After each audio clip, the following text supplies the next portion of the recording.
மகாபிரிவா பிரம்மஸ்ரீ வேதபுரி சாஸ்திரிகிட்ட தினமும் 3 முறை சொல்லுமாறு ஒரு ஸ்லோகம் சொன்னார். அந்த ஸ்லோகத்தை சொன்னால் என்ன பலன் கிடைக்கும் அப்படின்னா, எப்பேற்பட்ட ரோகமாக இருந்தாலும் எப்பேற்பட்ட நோய் நொடியாக இருந்தாலும் அதுலேருந்து விடுபடலாம் அப்படின்னு அவர் சொன்னதை ஸ்லோகத்தை இப்போ நீங்கள் ஸ்க்ரீனில் பார்ப்பீங்க. பாலாம்பிகேஷ வைத்தியேஷ பவரோக ஹரேதி ச ஜபேன்னாமத்ரயம் நித்யம் மகாரோக நிவாரணம்.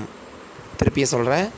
பாலாம்பிகேஷ வைத்தியேஷ பவரோக ஹரேதி ச ஜபேன்னாமத்ரயம் நித்யம் மகாரோக நிவாரணம் அப்படின்னு சொன்னார். 3 தடவை இதை சொன்னால் மட்டும் போதும். நம்மளை அண்டி இருக்கிற நோய்கள் எல்லாம் நம்மளை விட்டு நீங்கும்.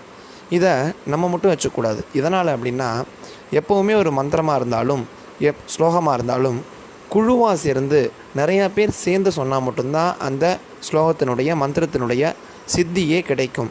அப்படி உங்களுக்கு தெரிஞ்சவங்களுக்கு இதை பகிர்ந்தீங்க அப்படின்னா நிறையா பேர் இதை பாராயணம் பண்ண ஆரம்பிச்சிட்டாங்க அப்படின்னாலே நம்ம நோய் நொடியிலேருந்து காத்து நம்மளை மகாபிரிவா காப்பார், சர்வேஸ்வரன் காப்பாற்றுவான், அம்பாள் காப்பாற்றுவா. கண்டிப்பாக மகாபிரிவா வாக்கு பொய்க்கவே பொய்க்காது.